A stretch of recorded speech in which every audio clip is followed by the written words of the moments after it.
శ్రోతలకు స్వాగతం. ఈరోజు వినిపించబోతున్న కథ 'బామ్మగారి బడాయి'. రచన కుందుర్తి ఇందిరాదేవి గారు. అయ్యో! ఆ తాగడమేమిట్రా? నోరు కాలదు? కాలితే కాలిందిలే బామ్మ. ఓ పక్క నా కర్మకాలి నేనేడుస్తుంటే నాలుక చుర్రుమనడంతో పార్తూ దుమ్ముదుమ్ములాడుతూ అన్నాడు. అసలు విషయం ఏమిటో చెప్పరా తండ్రి? బామ్మగారు దీర్ఘం తీస్తూ, పరిష్కారం చేసేదాన్ని నేనుండగా నీకెందుకురా దిగులు అన్నట్టు చూసింది. ఏమీ లేదు బామ్మ, రేపు మా పై ఆఫీసర్ తగలడుతున్నాడు పళ్ళు నూరుతూ అన్నాడు పార్దు. అయితే బామ్మగారికి మనవడి ధోరణేమిటో అంతుబట్టలేదు. రేపు ఆఫీస్కి నేను పెందరాడే వెళ్ళాలి బామ్మ, పొద్దున్నే తగలడాలి. ఓహో, అదా నీ బాధ? బామ్మగారు బోసినోటితో నవ్వుతూ, చీకటితోనే లేచి వంట చేస్తాలేరా, దానికేం భాగ్యం అంది. అయ్యో, నువ్వెక్కడ దొరికావు బామ్మ నా ప్రాణానికి? బామ్మగారిని గుర్రుమంటూ చూశాడతను. అవేం కూతలరా అబ్బి, ముందు అసలు విషయం ఏమిటో చెప్పు అంది సీరియస్గా ముఖం పెట్టి. సుజాత కూడా రేపే వస్తోంది బామ్మ. వస్తే స్టేషన్కి ఎవరు పెడతారు? పార్తూకి నిజంగానే ఏడుపు వచ్చేసింది. ఓరి పిచ్చి సన్యాసి, అదా నీ ఏడుపు? బామ్మగారు భళ్ళున నవ్వింది. ఒరేయ్, నువ్వు ఆ దిగుళ్ళన్నీ పెట్టుకోకు, నా మీద వదిలేసేయి అంది. ఎలా బామ్మ? సుజీకి ఇల్లు తెలీదు. పార్తు తన బాధ మొరపెట్టుకున్నాడు. తెలియకపోతే పోనీ, నేను స్టేషన్కి వెళ్ళి తీసుకొస్తాను సరేనా? భరోసా ఇచ్చేసింది బామ్మగారు. ఏమిటి నువ్వా? పార్తు ఉలిక్కిపడి లేచి కూర్చున్నాడు. ఏం నేనే? ఆ మాత్రం స్టేషన్కి వెళ్ళి ఆ పిల్లని తీసుకురాలేను అంది దబాయింపుగా. కానీ బామ్మ, నువ్వు గుర్తుపట్టటం, ఓహ్, ఆ మాత్రం తెలివి నాకు లేదనుకున్నావా? ఇలాంటి విషయాల్లో నేను అఖండురాలినని నీకు తెలీదు. ఇటువంటి వ్యవహారాలు నేను చిటికలో నిర్వహించేస్తానని మన వాళ్ళందరూ నన్ను ఎంతగా పొగుడుతారో నీకు తెలీదట్రా? బామ్మగారు చేటంత ముఖంతో తన ఘనత గురించి వేణోళ్ల చాటి చెప్తుంటే పార్తూ ఉక్కిరి బిక్కిరవుతూ, నిజమే బామ్మ, నేను మర్చిపోయాను సుమీ అంటూ ఉత్సాహంగా ఆ చల్లారిన కాఫీ గడగడా తాగేశాడు. ఇంతకీ ఆ పిల్ల ఎలా ఉంటుందిరా? బామ్మగారు తన ఇంటర్వ్యూ బిగించేసింది. చచ్చాన్రా దేవుడా, కనీసం సుజీ ఫోటో ఒక్కటి కూడా లేదు తన దగ్గర. ఏం ప్రేమికుడు తను! చిచి, ఎంతసేపు కలల్లో పలకరించడం, ఊహల్లో ఊహించడం తప్ప కనీసం ఫోటో చూసుకుంటూ మురిసిపోదామన్న ఆలోచన కూడా తనకింతవరకు కలగనందుకు తనంతానే తిట్టుకున్నాడు. హఠాత్తుగా మస్తిష్కంలో మెరుపులా మెరిసింది కాలేజీ గ్రూప్ ఫోటో. అందులో సుజీ ఉందిగా. పార్దు ఉత్సాహంగా లేచి పెట్టే అడుగు నుండి ఓ గ్రూప్ ఫోటో తీసుకొచ్చి, ఇదిగో బామ్మ, మేము కాలేజీలో ఫైనల్ ఇయర్ చదివేటప్పుడు ఫేర్వెల్ పార్టీ రోజు తీయించుకున్న ఫోటో. ఇదిగో ఈ ఎడంవైపు నుంచి మొదటి వరుసలో చుక్కల చీర కట్టుకున్న 5వ అమ్మాయే సుజీ, బాగా చూడు అన్నాడు వేలితో గుర్తుపెట్టి చూపిస్తూ. ఏది, నా కళ్ళజోడు పట్టుకురా అంది ఆ గుంపులో ఉన్న అమ్మాయిని గుర్తుపట్టడానికి. పార్దు రాకెట్లా వెళ్ళి వంటగదిలో పోపుల డబ్బా పక్కనే ఉన్న కళ్ళజోడు పట్టుకొచ్చాడు. ఆ మునిమాపు వేళ లైటు కాంతిలో కళ్ళజోడు సర్దుకుంటూ కళ్ళు చిట్లించి చూస్తూ, ఎవరు, ఈ లావుగా ఉన్న అమ్మాయా అంది బామ్మగారు. పార్దు లబలబలాడుతూ, బాబోయ్ బామ్మ, నువ్వు చెప్పిన అమ్మాయి ఆండాళ్ళు, ఈ సన్నగా ఉన్న అమ్మాయి బామ్మ అన్నాడు చిటపటలాడుతూ. ఎవరు ఈ సన్నటి పిల్ల? అదేమిట్రా ఇంత అర్భకంగా ఉంది? ఈ ఆండాళ్ళు బొద్దుగా ఎంత ముద్దొస్తుందో చూడు అంది మనవడి సెలక్షన్ ఏమాత్రం తనకి నచ్చనట్టు. పార్తు చర్రుమంటూ, బామ్మోయ్, నువ్వు సుజీ గురించి ఏమైనా అంటే నేను అస్సలు ఊరుకోను అన్నాడు ఉక్రోషంగా.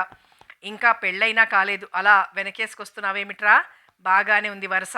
కుంపటి మీద కూరేమైందో చూసొస్తానుండు.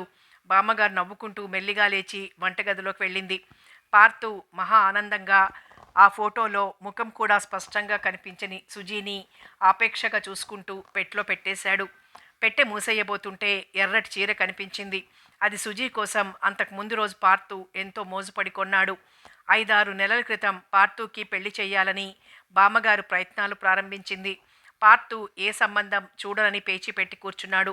వాళ్ళకి మాట ఇచ్చాన్రా, ఈరోజు వెళ్ళకపోతే మనకి పరువు తక్కువ కాదు అని మొత్తుకుందావిడ. వెధవ పరువు పోతే పోయిందిలే. ఇదెక్కడి చోద్యంరా? పెళ్లి చూపులకు కూడా రాలేదంటే అందరూ నిన్ను వేలెత్తి చూపరట్రా? మీ తాతగారి పేరు నాశనం చేస్తావా? నాయనా, బంగారు తండ్రి, బయలుదేర్రా. ఆడపిల్లల అలా భయపడతావేమిట్రా? మగవాడివి కాదట్రా అంటూ బుగ్గలు నొక్కుంటూ బ్రతిమాలుకుంటూ మొత్తుకుంది. పార్తూకి మగవాడివి కాదట్రా అనేసరికి రోషం ముంచుకొచ్చింది. వెంటనే లేచి బట్టలు వేసుకుని బామ్మగారి వెనకే వెళ్ళాడు.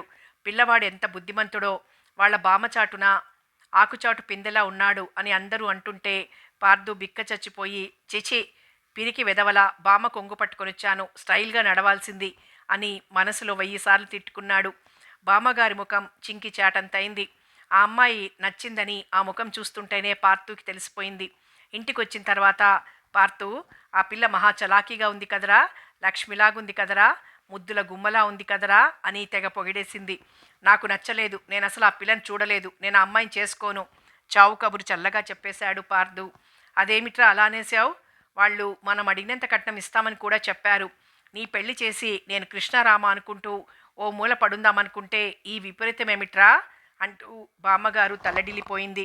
కట్నం గిట్నం జాంతానై నేను ఈ పెళ్లి చేసుకోను కుండ బద్దలు కొట్టినట్లుగా చెప్పి మంచమెక్కేశాడు పార్థు. నిక్షేపం లాంటి సంబంధం రా పార్థు. మీ తాతగారి పేరు నిలబెడతావనుకున్నాను. ఆవిడ సణుగుడు మొదలుపెట్టింది. తాతయ్య విషయం ఈ హైదరాబాద్లో ఎవరికీ తెలియదులే బామ్మ, నువ్వేం బెంగపడుకు పార్థు ఓదార్పుగా అన్నాడు. అది సర్లేరా, ఈ మధ్య పిల్ల వెధవలంతా ప్రేమలు దోమలు అంటున్నారు. నువ్వు కూడా కొంపదీసి వాటి పాలబడలేదు కదా అనుమానంగా అడిగింది బామ్మగారు. యు ఆర్ కరెక్ట్ బామ్మ, నువ్వు నిజం చెప్పేశావు, ఎంతైనా నీ బుర్ర అమోఘం అంటూ బామ్మగారిని ప్రశంసించాడు. అవేం భ్రష్టు పనులరా, మన ఇంటా వంట లేని పనులు, వెధవేషాలెయ్యకు మీ తాతగారు. బామ్మగారి మాటల్ని మధ్యలోనే తుంచేసి గట్టిగా అరిచాడు పార్థు. బామ్మోయ్, నేను సుజీని తప్ప ఇంకెవరిని పెళ్లి చేసుకోను. నేను సుజీని ప్రేమించాను అంటూ బామ్మగారి గుండెల్లో ఆటం బాంబు పేల్చేశాడు. బామ్మగారి గుండెల్లో నిజంగానే ఆటం బాంబు పేలింది మనవడి మాటలకి. దడదడలాడుతున్న గుండెలతో ఎంత పనిచేసేవరా పార్థు? ఇంతకీ ఏ కులం?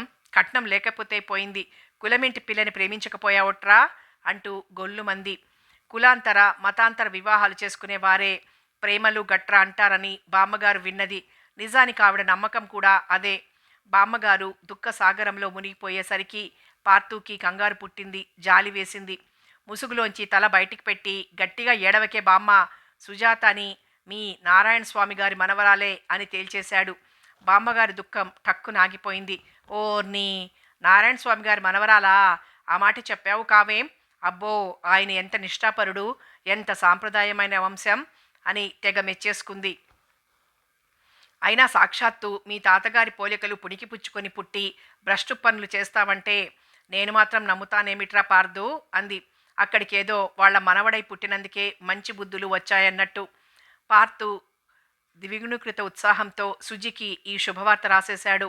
అందులో తన బామ్మగారి ఔదార్యం ఏమిటో సుజీకి అర్థమయ్యేలాగా డజన్ పేజీలు వర్ణిస్తూ రాసేశాడు. 15 రోజుల క్రితం సుజీ ఏదో ఇంటర్వ్యూ ఉంది, హైదరాబాద్ వస్తాను పార్థు అని ఉత్తరం రాసింది. పార్థు ఆనందం అవధులు దాటింది. ఆ రోజు జీతం తీసుకుని ఇంటికి రాగానే ఆ అమ్మాయికి చీర పెట్టొద్దు అంది బామ్మగారు. పార్థుకి కూడా చాలా సంతోషం వేసింది. బామ్మగారిని తీసుకుని షాపింగ్కు బయలుదేరాడు. మనవడికి తెలియకుండా ఇంకో 100 బొడ్డున దోపుకుని వెళ్ళింది బామ్మగారు. పార్థు దారిలోనే హెచ్చరికలు మొదలుపెట్టాడు. బామ్మ, నాకు నచ్చిన చీర సెలెక్ట్ చేస్తాను, అందులో నీ పెత్తనం ఏమాత్రం లేదు.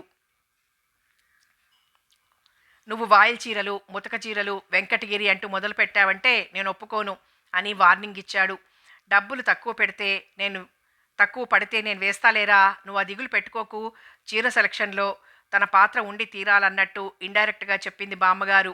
పార్థు ససేమిరా ఒప్పుకోలేదు. అదిగో ఆ అమ్మాయి కట్టుకడుతుందే, అటువంటి చీరే కొంటాను అని తేల్చేశాడు. అయితే ఆ ఒళ్ళంతా కనపడే జాకెట్టు చీరలు కొంటావా? ఆ పిల్ల ఆ చీర కట్టుకుని రోడ్డు మీద నడుస్తుందా? బామ్మగారు రోడ్డు మీదే నిలబడిపోయి బుగ్గలు నొక్కుంది. జాకెట్ చీరే కాదు బామ్మ, జార్జెట్ చీర, అమెరికన్ జార్జెట్ చీర. ఈసారి ఎలాగైనా సరే సుజీ అలాంటి చీర కట్టుకోవాలి. నువ్వు మాట్లాడకుండా నడు, నీకెందుకు అదంతా అని కసిరాడు. రోడ్డు మీద నడుస్తున్న జనం ఈ సంభాషణ విని నవ్వుకున్నారు. అసలు కారణం, పార్థుకి ఆ రంగురంగుల అమెరికన్ జార్జెట్ చీరలంటే చాలా ఇష్టం. కానీ సుజీకి వాటిని చూస్తేనే కంపరం. అమ్మో, ఒళ్ళంతా కనబడుతుంది అని చస్తే కట్టదు. ఇప్పుడు మాత్రం కట్టుకుందేమిటి? సుజీని బ్రతిమాలో బెదిరించో కట్టించాలని పార్థు కోరిక. షాపులో బామ్మగారు నోరు విప్పబోయి ఆగిపోయింది. పార్థు ఒప్పుకోలేదు. ఇంట్లో పెత్తనం మాత్రం నీది, బయటంతా నాది అంటూ అధికారాలు కూడా అప్పటికప్పుడు బట్టల షాప్లోనే పనిచేశాడు. ఏమిట్రా అలా నిలబడ్డావు? బామ్మగారి కంఠం సైరన్లా మోగటంతో పార్థు ఉలిక్కిపడ్డాడు. ఆ చీరని ఆప్యాయంగా తడిమి పెట్టె మూసేశాడు. భోజనం చేసి పక్క సర్దుకొని పడుకున్నారు. బామ్మోయ్, రేపు పెందలాడే వెళ్ళు, సుజీని ఊరికే గుర్తుపట్టొచ్చు. నాకు మళ్ళీ సుజీ కూడా అచ్చు వాళ్ళ తాతగారి పోలికే అని బామ్మగారిని ఉబ్బేస్తూ సుజాత ముక్కు, ముఖం, కళ్ళు ఎంత అందంగా నవ్వేది, ఎంత చక్కగా నడిచేది, కళ్ళకు కట్టినట్లు గంటసేపు చెప్పి బామ్మగారిని ఊదరగొట్టేశాడు. అప్పటికే బామ్మగారికి సుజీ ఎలా ఉంటుందో అర్థమైపోయిందిలా ఉంది. ఓ నారాయణ స్వామి నాకు గుర్తులేకేం, ఆయన ఎంత ధర్మాత్ముడు, ఆ టీవీ, ఆ దర్జా, సింహమే అనుకో. బామ్మగారు ఆ రోజులన్నీ గుర్తుకు తెచ్చుకుంటూ హరికథలు చెప్పేస్తోంది. కానీ పార్దు ఈ లోకంలో ఉంటేగా. గట్టిగా ముసుగు తన్ని సైరన్లా మోగుతున్న బామ్మగారి కంఠం పొరపాటున కూడా వినిపించకుండా రెండు చెవుల్లోనూ వేళ్లు దూర్చుకొని ఆ ఎర్రటి అమెరికన్ జార్జెట్ చీర కట్టుకుంటే సుజా ఎలా ఉంటుందో ఊహించుకుంటూ టెక్నికలర్లో కలలు కంటూ నిద్రలోకి జారిపోయాడు. బామ్మ, నేను చెప్పినవన్నీ గుర్తున్నాయిగా, ఏం కంగారు పడకు. సుజీ నిన్ను 2-3 సార్లు చూసిందట కూడా. జాగ్రత్త, ఎందుకైనా మంచిది ఓ గంట ముందెళ్ళు. ఈ వెధవరైళ్ళు ఎప్పుడు తగలడతాయో కూడా తెలీదు. పార్తు నిద్రలేచింది మొదలు బామ్మగారి వెనకాలే తిరుగుతూ పాఠాలు నూరిపోస్తూనే ఉన్నాడు. ఆవిడేమో నవ్వుకుంటూ అలాగేలేరా, సరే అన్నానుగా అంటూ సమాధానాలు చెప్తూనే ఉంది. బామ్మగారు మినపప్పు నానబోస్తుంటే పార్తు గబగబా భోజనానికి కూర్చోబోతూ గారెలు చేస్తావా బామ్మ, సుజీకి ఎంత ఇష్టమో, కొంచెం ఎక్కువగా చేయి అన్నాడు చేటంత ముఖంతో. బట్టలు వేసుకుంటూ బూట్లు కట్టుకుంటూ కూడా వెధవ ఇన్స్పెక్షన్ ఈరోజే తగలడింది నా ప్రాణానికి అని తిట్టుకుంటూనే బామ్మగారికి అప్పగింతలు పెట్టి వెళ్ళిపోయాడు హడావిడిగా. 11 గంటలు దాటుతుండగా కాస్త ఎంగిలిపడి ఇంటికి తాళం వేసి రిక్షావాడితో ఓ అరగంట బేరమాడి ఓ పావలా తగ్గించి సికింద్రాబాద్ స్టేషన్కి వెళ్ళింది. ఆవిడ ఆపసోపాలు పడి వెళ్ళేసరికి 1 గంట అవనే అయింది. గోల్కొండ ఎక్స్ప్రెస్ రానే వచ్చింది. బామ్మగారు పడుతూ లేస్తూ తనని ఎవరన్నా మధ్య మధ్య తాకినప్పుడల్లా నీ తొందర దొంగల దోల, పెద్దముండని అలా రాచుకుంటూ పోకపోతే దూరంగా నడవకూడదు అంటూ కళ్ళెర చేసి గట్టిగా చివాట్లేస్తూ వెళ్ళింది. రైల్వే స్టేషన్కి వచ్చేటప్పుడు మడి కట్టుకుని రాకూడదు బామ్మగారు. ఆ కుర్రాళ్ళు బామ్మగారిని ఎక్కిరిస్తూ వెనకే వచ్చారు. ఏదో అనబోతున్న బామ్మగారు ఆ రద్దీలో ఆ సుజీ ఎక్కడ కనబడకుండా పోతుందోనని పెట్టె వెతుకుతోంది. అందరూ పోలోమంటూ దిగిపోతున్నారు. బామ్మగారికి కనబడే ఆడపిల్లలందరూ దాదాపు ఒకే ఫ్యాషన్తో మెరుపుల్లా కనిపిస్తూ కళ్ళు జిగేల్మనిపిస్తుంటే నారాయణ స్వామి గారి రూపురేఖలున్న పిల్లను ఆదుర్దాగా వెతుకుతోంది. అదిగో అక్కడ అచ్చు సుజీలా లేదు. బామ్మగారు స్వగతంలా అనుకుంటూ అటు వెళ్ళబోయేలోపే ఎవరో ఒకతను ఆ అమ్మాయి దగ్గరగా వచ్చి hello Neeraja, how are you, what a pleasant surprise అంటూ భుజం మీద చెయ్యి వేసి పలకరించాడు. ఆ అమ్మాయి వికసించిన ముఖంతో హలో అంటూ మాట్లాడుతోంది. ఈ పిల్ల కాదు, నారాయణ స్వామి గారి మనవరాలంటే నిప్పులా ఉంటుంది. ఈ మిడిమిడి షోకులు ఎందుకుంటాయి, వెధవ కలికాలం అనుకుంటూ మళ్ళీ వెతకటంలో పడిపోయింది. దాదాపు ప్లాట్ఫామ్ సగం ఖాళీ అవుతుండగా కొంపదీసి వెళ్ళిపోలేదు కదా పిచ్చి సన్యాసి అని అనుమానం వచ్చింది. అయ్యో రామ, ఆ పిల్ల మాత్రం నన్ను ఎరుగుంది కదా, నా కోసం చూడొద్దు అని బోలెడు చిరాకు పడిపోతూ అటు ఇటు వెతుకుతూ టక్కున ఆగిపోయింది. కొద్ది దూరంలో పార్దు చెప్పినట్టే ఉన్న ఓ అమ్మాయి చేతిలో సూట్ కేసుతో పార్దు మోజుపడే అమెరికన్ జార్జెట్ చీరలో ఆదుర్దాగా ఏటో చూస్తోంది. బామ్మగారి ముఖంలో టక్కున ఆనందం మెరిసింది. ఆ అమ్మాయే సుమి, "హ్మ్, నా కోసమే ఎదురు చూస్తోందిలా ఉంది" అనుకుంటూ గబగబా వెళ్ళి హమ్మయ్య ఇక్కడున్నావా, నీకోసం అదంతా వెతకలేక చచ్చిపోయాను అంది ముఖం చేటంత చేసుకుంటూ. ఆ అమ్మాయి ఒక్క క్షణం తెల్లబోయింది. నన్ను గుర్తుపట్టలేదటే, పార్దు బామ్మని కదూ, నువ్వు నన్ను చూసావని చెప్పాడే పార్దు అంది కొంచెం నిష్ఠూరం మిళాయించి. ఓ మీరా బామ్మగారు, నేను గుర్తుపట్టలేదు అంటూ చప్పున వంగి దండం పెట్టింది. దాంతో బామ్మగారి ఆనందం హిమాలయ పర్వతాలకి ఎగిరిపోయి మొత్తానికి నారాయణ స్వామి గారి మనవరాలనిపించావు. ఆ వినయం, ఆ అణకువ, ఆ అంటూ ముసిముసిగా నవ్వి వెడదాం పదా అంటూ దారి తీసింది. సుజీ సందేహంగా నిలబడిపోయి మీరు అంటూ ఆగిపోయింది. బామ్మగారు సుజీ సందేహాన్ని అర్థం చేసుకున్న దానిలా ఓ అదా, పార్థుడికి ఆఫీస్లో అదేమిటి ఇంజెక్షనా, అదేమిటి అంది. ఇంజెక్షన్ కాదు బామ్మగారు, ఇన్స్పెక్షన్ అంది సుజీ నవ్వు దాచుకుంటూ. అదే, ఆ సెక్షనే ఏదో ఉందట, రాలేకపోయాడే, చాలా బాధపడుతుంటే నేనొచ్చాను అంటూ వివరించింది. ఇద్దరు రిక్షావాడితో బేరం చేసినా కుదరలేదు. 3 శాల్తీలకు 5 రూపాయలు ఇచ్చుకోండి అన్నాడు వాడు. కళ్ళ నిండుగా ఇద్దరం కనపడుతుంటే ముగ్గురంటావేం, వచ్చేటప్పుడు నేను రూపాయికే వచ్చాను తెలుసా అంటూ మా అమ్మగారు ఎదురు దబాయించింది. సరే మళ్ళీ ఆ రిక్షాయే ఎక్కి ఈ పాలి ఆ ఆడాకే ఎళ్ళండి అంటూ వాడు వెళ్ళిపోయాడు. సుజి అమాయకంగా చోద్యంగా చూస్తుంటే బామ్మగారు ఏమాత్రం ధైర్యం కోల్పోకుండా తన సహజ గాంభీర్యంతో, "ఈ బస్తీలలో ఇంతేనమ్మాయ్, నీకంతా కొత్తగా ఉంటుంది కానీ నాకు అలవాటేలే" అంది. సుజి ఏదో అనబోతుంటే వారిస్తూ, అప్పటికి వాడు చెప్పనే చెప్పాడు ఆటోలో రండని. "పద" అంటూ ఓ ఆటో వాడిని పట్టుకుంది. ఆటో బయలుదేరింది. బామ్మగారు ఈ సమయం వృధా చేయదలుచుకోలేదు. సాయంత్రం పార్తూ వస్తే తనింక మాట్లాడడానికి ఉండదు. అందుకని మెల్లిగా గొంతు విప్పింది. "ఇదిగో చూడమ్మాయ్, నీకు కోపం వచ్చినా సరే ఈ ఒళ్ళంతా కనబడే జాకెట్ చీర కాదనుకుంటేనే సరేలే ఏదో ఒకటి చీర కట్టుకుంటే ఇక గౌరవం ఏముంటుంది ఎవరికైనా. చక్కగా ఏ వెంకటగిరినో నేత చీరో కట్టుకుంటే ఎంత బాగుంటుంది. ఆ చీరకున్న దర్జా డాబుసరి ఈ ఉల్లిపొర చీరలకొస్తుందా" అంది. సుజి బాగా నచ్చింది బామ్మగారికి. ఎదురు సమాధానం చెప్పకపోవటం ఇంకా నచ్చింది. నచ్చనిదల్లా అదిగో ఆ అమెరికన్ జార్జెట్ చీరే. బామ్మగారి మాటలకి సుజి కంగారు పడలేదు, కళ్ళెర్ర చేయలేదు. ఏకీభవిస్తున్నట్లుగా, "అవును బామ్మ, నాకు వెంకటగిరి చీరలు, వాయిల్ నేత చీరలు, పట్టు చీరలంటేనే ఇష్టం. పార్తేమో ఇది కట్టుకోమని గొడవ అందుకని" అంటూ సంజాయిషి ఇచ్చేసరికి బామ్మగారి ముఖం వెలిగిపోయింది. "అనుకున్నాన్లే, అయినా సాక్షాత్తు నారాయణ స్వామి గారి మనవరాలివి. "మ్మ్" అంటూ సంతోషంగా నవ్వి, "వాడు నీ కోసమని మళ్ళీ ఈ దేవతా వస్త్రమే కొన్నాడు. నీకెందుకు? నా పోపుల డబ్బాలో 200, నా పాత ట్రంకు పెట్టెలో ఓ 50 ఉన్నాయి. దర్జాగా ఏ వెంకటగిరి చీరో ధర్మవరమో కొంటాను" అంది దిలాసాగా. "అబ్బే" అంటూ సుజాత సిగ్గుపడిపోయింది. ఇద్దరూ ఇంటికొచ్చారు. సుజి ముఖం కడుక్కొని కటావ్ వాయిల్ చీర కట్టుకొని భోజనానికి కూర్చుంది. బామ్మగారు వికసించిన ముఖంతో, "ఆడపిల్లంటే అలా ఉండాలి, పెద్దవాళ్ల మాట పెడిచెవిన పెట్టకుండా అలా సర్దుకుపోవాలంటూ" బోలెడు సంబరపడిపోతూ కొసరు కొసరు వడ్డించింది. సుజి ఆవులిస్తుంటే, "బాగా అలసిపోయావులా ఉంది, ఆ గదిలో మంచముంది వెళ్ళి పడుకో" అంది ఆప్యాయంగా. సుజి వెళ్ళిపోయింది. బామ్మగారి మనసు తృప్తిగా ఉంది. మనవడి కోరిక తీరుతున్నందుకు, ముఖ్యంగా సుజి తన ఆశయాలకు అనుగుణంగా నడుచుకుంటున్నందుకు, ఇంకా చెప్పాలంటే ఇంత పెద్ద సిటీలో తనొక్కతి రైల్వే స్టేషన్కి వెళ్ళి సుజీని ఇంటికి తీసుకొచ్చినందుకు. ఆ ఆనందంలో రోజంతా ఓ గంట నడుం వాల్చకుండానే మినప్పప్పు కడిగి రుబ్బసాగింది. "అయ్యో బామ్మగారు, మీరు శ్రమపడుతున్నారా? మీరు కూర్చోండి, నేను రుబ్బుతాను" సుజీ నొచ్చుకుంటూ వచ్చింది. ఆ అభిమానానికి ఉక్కిరిబిక్కిరవుతూ, "శ్రమ లేదు పాడు లేదు, నువ్వు కాసేపు పడుకోలేకపోయావా" అంది. ఓ అరగంట అలా కూర్చుని, "సరే, బాగా అలసటగా ఉంది" అంటూ సుజీ వెళ్ళి పడుకుంది. బామ్మగారు కమ్మగా గారెలొండింది. "అమ్మాయ్, వేడివేడిగా తిందువురా" అంటూ సుజీని కేకేసింది. సుజీ పలకలేదు. పిచ్చి సన్యాసి, నిద్రపోయిందిలా ఉంది అనుకుంటూ 2 గారెలు తెచ్చుకుని ముందు గదిలో కాలక్షేపంగా నములుతోంది. అలా తింటూనే మాగన్నుగా నిద్రపోయింది. అలా ఎంతసేపు నిద్రపోయిందో తెలీదు. "బామ్మా, బామోయ్" అంటూ పార్దు ఇల్లెగిరిపోయేలా కేకలు పెడుతుంటే తుళ్ళిపడి లేచింది. పార్దు హుషారుగా లోపలికి పరిగెత్తుకొచ్చి, "బామ్మా, బామ్మా, నీకు ఆశ్చర్యకరమైన వార్త చెప్పనా" అన్నాడు. బామ్మగారు లేచి నిలబడుతూ,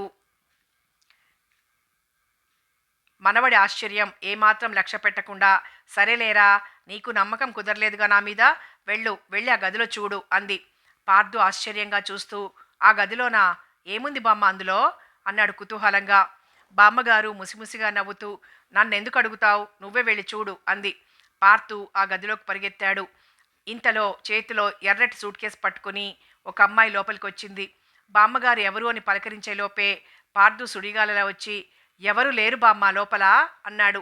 బామ్మగారు చిరాకు సూచిస్తూ, "ఎవరూ లేకపోవటమేంట్రా, సుజీ లేదు, అయినా ఆ పిల్ల మహా బాగా నచ్చిందిరా, ఎంత నెమ్మది, ఎంత అణకువ" అంటూ సంబరంగా ఏదో అనబోయింది. "బామ్మోయ్" పార్తు గట్టిగా అరిచేసరికి ఆవిడ అదిరిపడింది. "సుజీ రావటమేమిటి బామ్మ, ట్రైన్ అందలేదని సుజీ బస్సులో వచ్చింది. కొంప దొరక్క నన్ను వెతుక్కుంటూ ఆఫీస్కొచ్చింది" అన్నాడు అసహనంగా గుమ్మంలో నిలబడ్డ అమ్మాయిని చూపిస్తూ. బామ్మగారికి కళ్ళు తిరిగినంత పనైంది. "హా, మరి ఈ సుజీ ఎవరు" అంది హడలిపోయిన దానిలా. "ఎక్కడా" పార్దు ఆదుర్దాగా అన్నాడు. బామ్మగారు ఏదో అనుమానం వచ్చిందానిలా వంటింట్లోకి పరిగెత్తింది.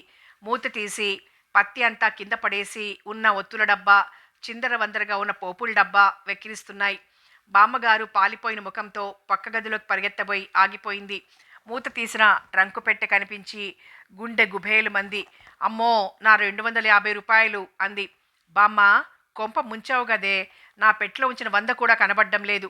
సుజీ కోసం కొన్న చీర కూడా లేదు. అంటూ పార్దు కంగారుగా పరిగెత్తుకొచ్చాడు. అప్పటికి గాని బామ్మగారికి బుర్ర పనిచేయలేదు.